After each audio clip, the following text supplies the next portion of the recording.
We've all accepted how completely insane the Master is, and we all love him for that reason alone. This devious trickster has caused more mayhem than a Dalek invasion throughout Doctor Who, and betrayed the Doctor more times than anyone can count.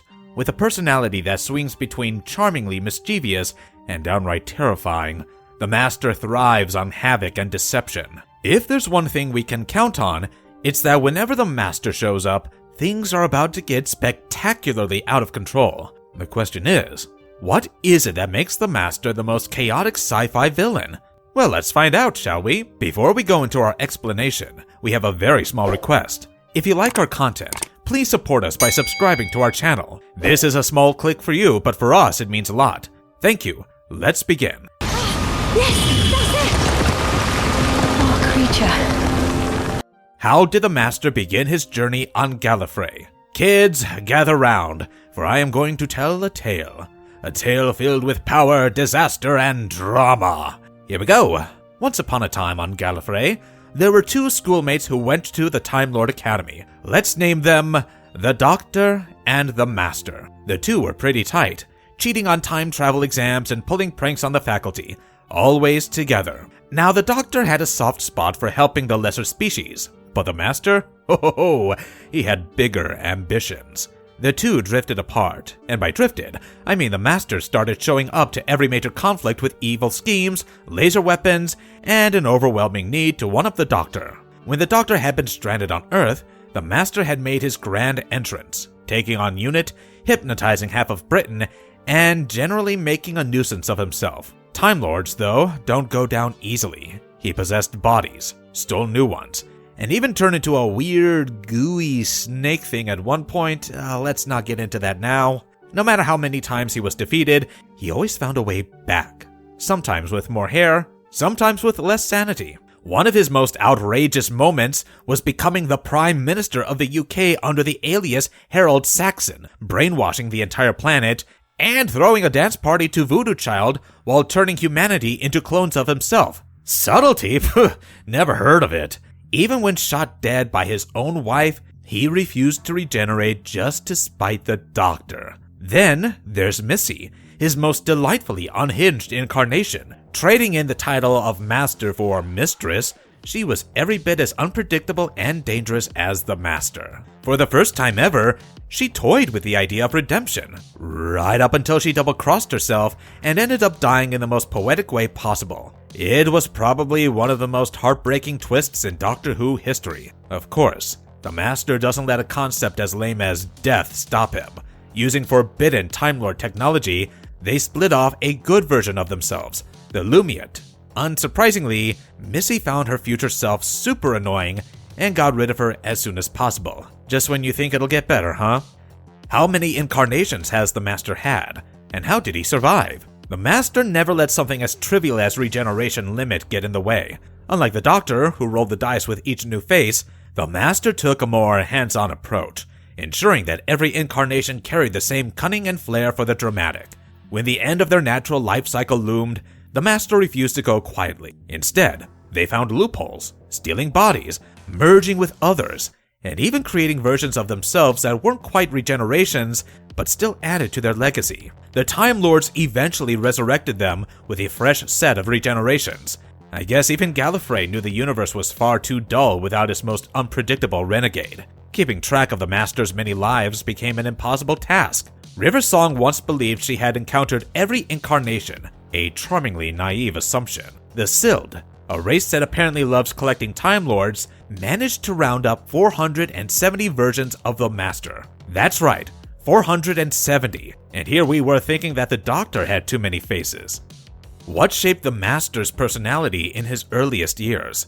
The Master's past is a tangled mess of contradictions, half-truths, and nonsense that even the Doctor struggles to piece together. Some say their feud with the Doctor began way back on Gallifrey, when an ambitious Time Lord named Magnus had a falling out with a young First Doctor, known back then as Thet. While some stories insist Magnus was the Master before he took up the title, others claim he was an entirely different Time Lord, the Monk, a mischievous Time Lord who popped up in the 12th century and later meddled in the Dalek schemes, was also rumored to be an early version of the Master. The Celestial Intervention Agency certainly thought so at one point, but most other sources dismissed the idea, treating the monk as his own brand of nuisance. Then again, the CIA isn't exactly known for getting things right. One of the Master's earlier incarnations was estimated to be the third or fourth by the Fourth Doctor himself. He first met the First Doctor under the alias The Inventor, but was already embracing the name Master. By the time the Second Doctor ran into him, he had begun crafting an elaborate plan involving Earth soldiers. Another version regenerated in a Trastevarian jail before taking on the role of the War Chief, an alien strategist manipulating soldiers from different time periods. Some claim this was just another step in the Master's long and chaotic career, while others argued the War Chief was a completely different renegade. Honestly, the man's past is so messy, it's quite impossible to pinpoint exactly when this whole madness began. What were the Master's conflicts with UNIT and the Third Doctor? The Master never does anything halfway, and his era during the Third Doctor's exile was no exception. While the Doctor was stuck on Earth, the Master kept busy, throwing one world domination scheme after another at UNIT. From plastic killer mannequins, demonic rituals, and even teaming up with the Daleks during the Second Dalek War, he had done it all. As his natural life cycle neared its end, the Master transformed into a ghastly, skeletal version of himself. This decayed Master went on a desperate spree of trying to gain new regenerations or just flat out steal better bodies. His most successful heist was merging with Consul Tremis of Traken, giving him a new, healthier form. Well, at least until some accounts had him reverting back to his rotting state. Even after securing a fresh face, he still found time to push the Fourth Doctor off a telescope, cause all sorts of problems for the Fifth, Sixth, and Seventh Doctors, and get himself into trouble. At one point, the Daleks put him on trial, executed him, and forced him into body possession. He survived as a slithering deathworm morphant, hijacked a paramedic named Bruce, and tried to steal the Eighth Doctor's life using the Eye of Harmony. Naturally, this backfired, sending him tumbling into the time vortex. After several unlucky escapes, he eventually resurfaced as a phantom-like entity, got resurrected in the body of an American preacher, and made a doomed attempt to conquer the Omniverse. The things he does. How did the Master evolve during and after the Time War? After one of many resurrections, the Master returned with a bald head, an ego to match, and even had the audacity to masquerade as the Doctor for a while. Imagine the nerve of this guy. His antics took a more serious turn when he found himself in the midst of the last great Time War. At the sight of the Dalek Emperor seizing control, he promptly turned tail, fled to the end of the universe, and hid himself inside a kindly old professor. That plan worked splendidly, until an unfortunate run-in with the Doctor caused his true nature to resurface. A swift bullet cut his return short, but that didn't stop him from regenerating yet again. At one point, he even transformed into a child during the war, though a paradox swiftly reversed that particular phase. Later, with a fresh face and a political mind, he became the UK's Prime Minister, pulled off a global coup, and ruled Earth for a year before everything unraveled. His human wife put an end to that reign with a well-placed shot. But death is rarely a lasting inconvenience for him. He eventually orchestrated his own return, only to later meet his demise at the hands of his future self. He then reincarnated into Missy. We know how that went. Missy's efforts ended with betrayal by none other than herself. Even that wasn't the end, as another incarnation arose, toppling civilizations and attempting to hijack the Doctor's very existence. The final act saw him bringing down his old rival, but at the cost of his own strength. Gamble. That's cut. Highest card wins. Ace is high. Which events in the Master's life are left undated? The Master has pulled off some wild stunts over the years, but his mid-20th century Chicago escapade really took the cake. He wiped out an entire biker gang as part of some grand scheme, only to be stopped by a time-traveling agent and a gangster-turned-sidekick. Not his proudest moment. Elsewhere, he had a brief stint as Merlin, clashed with the Doctor a few more times, and even managed to get himself trapped in a sealed prison while rocking a gothic dress. The Doctor thought her face looked familiar, probably because the Master always manages to keep a little bit of masterness no matter the form. He also boasted about meeting Houdini at some point, which sounds like exactly the kind of thing he'd make up just to sound impressive. Then there was Finzi, an unfortunate companion who was just a little too into his villainy. Well, until he decided she was no longer useful and tried to have her eliminated. Predictable. Another one of his petty schemes involved sabotaging the Doctor's TARDIS so it wouldn't start unless he played a quiz game first. I guess when world domination gets boring, making the Doctor jump through hoops for fun is the next best thing. You gotta keep things interesting, right? He once spent years crawling through sewers on Terceris, thanks to the Doctor tricking him into a very unpleasant detour. He got out eventually, teamed up with the Daleks, and even had a bit of a love story after witnessing a female Doctor's regeneration. His time-warping antics continued through the Time War, unstable regenerations, and even a last-ditch gamble against the Toymaker. He lost, of course, ending up trapped inside a gold tooth. Never. Did you never once think, not ever? Are there other versions of the Master in the multiverse? What futures await the Master across time? The Master got a rare peek into his own future thanks to the heart of his TARDIS, and let's just say it was a mixed bag. In one possible fate, he ended up disturbingly deformed, tucked away in a zero room on Gallifrey like some sort of tragic houseplant, with Chancellor Goth playing reluctant nursemaid. Not exactly the Empire of Terror he had in mind. On the other hand, he actually succeeded in conquering everything, only to find himself in a body that wasn't even remotely human anymore. Victory's a little less sweet when you can't recognize your own face. Elsewhere in the web of potential futures, there was a grumpy, low-energy Ninth Doctor who coexisted with a version of the Master sporting a black beard, wild hair, and a wilder sense of fashion. Another timeline had a paled, aristocratic Ninth Doctor cruising through time with a Master who had ditched organic life altogether and moved into an android body. Clearly, the guy never runs out of ways to reinvent himself. Then there was the really bad outcome, where multiple Masters gathered together only to realize they were about to be swallowed up by an entropy wave. The War Master, ever the sharp one, eventually figured out the horrifying truth. The wave was them. Turns out, even when the Master wins, he still somehow loses. What do parallel universes say about the Master? In one of the parallel realities, a group of historians insisted that Morgan Le Fay, a fearsome sorceress of Arthurian legend, was basically the Master in a world where magic trumped science.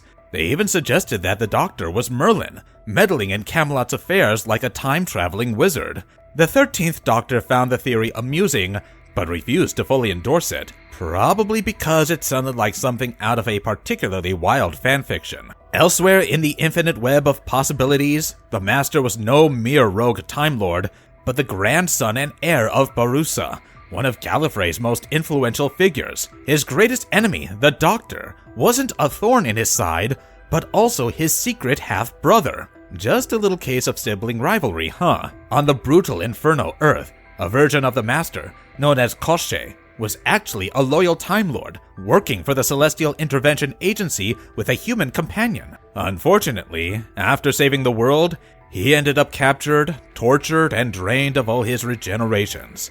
His final fate was meeting an alternate version of himself who mercifully pulled the plug on his suffering.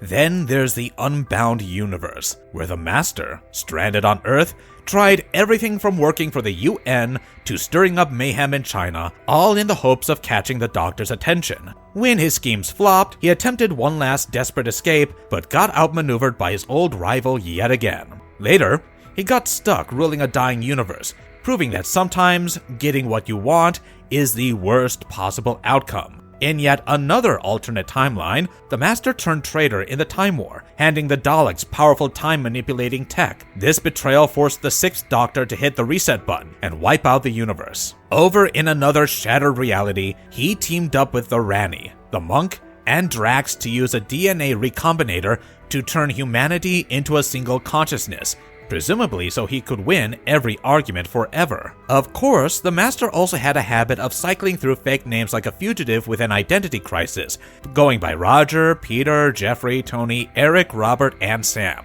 One unfortunate soul named Bob got mistaken for him and promptly karate chopped by the Doctor. At one point, his TARDIS got trapped inside the Doctor's TARDIS during a reality-breaking event that led to the 4th Doctor's regeneration. In another war-torn timeline, he fought alongside the Warrior, an alternate version of the Doctor, to seal off a doomed reality where the Daleks had won the Time War.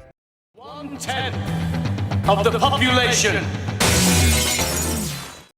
Which timeline was broken by Saxon's multi-master plot? The Saxon Master, ever the sore loser when it comes to mortality, decided he wasn't quite ready to become Missy. Instead of accepting the inevitable, he hijacked a human colony on Kiameth, drained the planet's energy to keep himself looking sharp, and in the process, accidentally unleashed a cosmic death wave. This entropy wave, as it turned out, was literally the final form of the Master, an all-consuming force of destruction that not even his worst selves could outdo. Despite a parallel Master throwing the combined might of the Time Lords and Daleks at it, the wave kept tearing through the universe. Desperate for a backup plan, the Saxon Master used a time scoop to yank 6 of his past selves into his Doomsday Castle, hoping to siphon their life force. Instead of the version he wanted, he accidentally grabbed Jo Grant. While the Masters gleefully considered sacrificing her for laughs, Missy crashed the party. She promptly exposed Saxon's plan and scattered the various Masters across Kiameth's timeline to see if any of them could redeem themselves. Yeah, you guessed it, most couldn't. Missy then set off with Jo to explore the ruins, dodging the entropy wave like it was a particularly aggressive X. Meanwhile, the Lumiate showed up to issue a dire warning. The wave caught Jo, Missy lost faith in her future, and the few Masters who did sort of try to help were left grasping at straws. Missy's last-ditch effort to stop the wave involved feeding it energy, but the War Master, ever the buzzkill, pointed out this would destroy literally everything. So, he did the only logical thing, poisoned everyone, shut off the Artornium, and walked away while Missy got devoured. The paradox reset the timeline, erasing the whole disaster. What else has the Master done in alternate scenarios? In yet another bonkers timeline, the Cybermen decided teaming up with Rassilon was a solid life choice, because clearly, they'd never heard of bad ideas. While the Master was busy duking it out with the Third Doctor, he got caught in a time distortion and ended up getting the full cyber conversion treatment. Oh no! In his last moment of free will, he actually begged the Doctor for help. Not that it did him much good. Meanwhile, in another mess of a plan, the Decayed Master stumbled upon the Celestial Intervention Agency hoarding some seriously illegal Vess weapons. Naturally, he did what he does best. Blackmailed their agent, Straxus, into handing over a conceptual bomb. His next move was visiting some poor guy named Bob Dovey, killing his entire family, and then sticking the bomb inside Bob's head. You'd think that was enough of a power trip, but no. His grand finale was making sure Dovey stumbled into the Doctor's TARDIS. The catch? Dovey absolutely refused to believe what he was seeing. That refusal caused the TARDIS to explode, dragging the Doctor's entire timeline down with it. There was one big problem though. The first 8 incarnations of the Doctor had to band together like some kind of dysfunctional superhero team to stop the bomb from destroying reality as they knew it.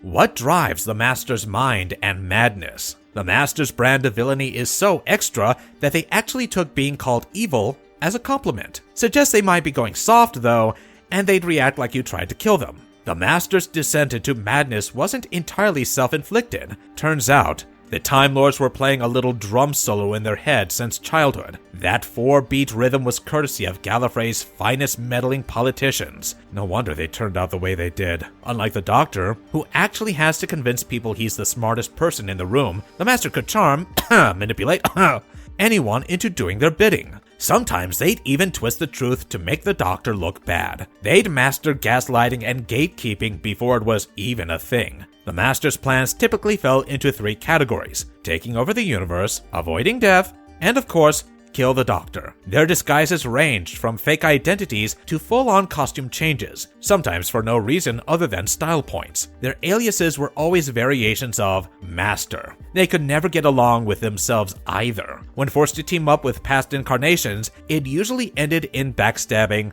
betrayal, or an argument over who got dibs on universal domination. Even Missy made sure to kill her past self just right so that he'd regenerate into her and maybe make better choices. You know how people say, you are your own worst enemy? Yeah, well, they take it a step further. What is the Master's bond with the Doctor? In my personal biased opinion, I absolutely love the bromance between the Doctor and the Master. The Master was the yang to the Doctor's yin. They had such a profound love-hate relationship, I can't find words to describe it without getting too cheesy. At first, the Master had some level of respect, even offering to co-rule the universe. The Doctor, being the designated buzzkill, said no. That's when things got personal. The Master became fixated on proving he was the superior Time Lord, flipping between childhood besties to sworn enemies faster than a malfunctioning TARDIS. Every setback became the Doctor's fault in his eyes, fueling his fury and feeding his vanity. Even when confronted with forgiveness, he refused to accept it, seeing it as an unbearable blow to his pride. There's a thin line between love and hate, though, and this particular friendship was not 100% platonic either. The Master's interactions with the Doctor often carried a strange mixture of hostility and amusement, particularly when he found ways to push boundaries. His female incarnation, Missy, embraced this unpredictability to an even greater degree, intensifying the dynamic by turning their encounters into elaborate performances. She delighted in unnerving the Doctor, whether by feigning affection or presenting grand, manipulative gestures, knowing full well how to keep him off balance. She soon started to long for a sense of companionship with the Doctor, showing genuine effort in changing her ways. I guess, in a weird way, he was the one who got away. Could you even imagine?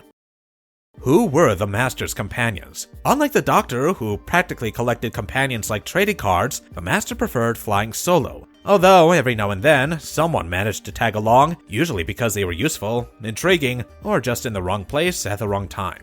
Among the Master's temporary sidekicks was Isla, a Time Lord spy who probably regretted signing up for that mission. There was also Mother Finzi, who found his evil ways so captivating that she became his personal groupie. Chang Li got roped into his chaos in San Francisco, while Katsura Sato, an immortal samurai, assisted in a quest for power. Sally Armstrong helped him tap into the deadly eminence, proving that good help is out there if you know where to look. During the last Great Time War, he briefly took in Cold Jarnish, purely as a part of a scheme, of course. He later kept Chantho as an assistant, while parading around as Professor Yana. Even Lucy Saxon, his wife, joined him on some travels, though marriage to the Master was less romance genre, and more on the horror genre.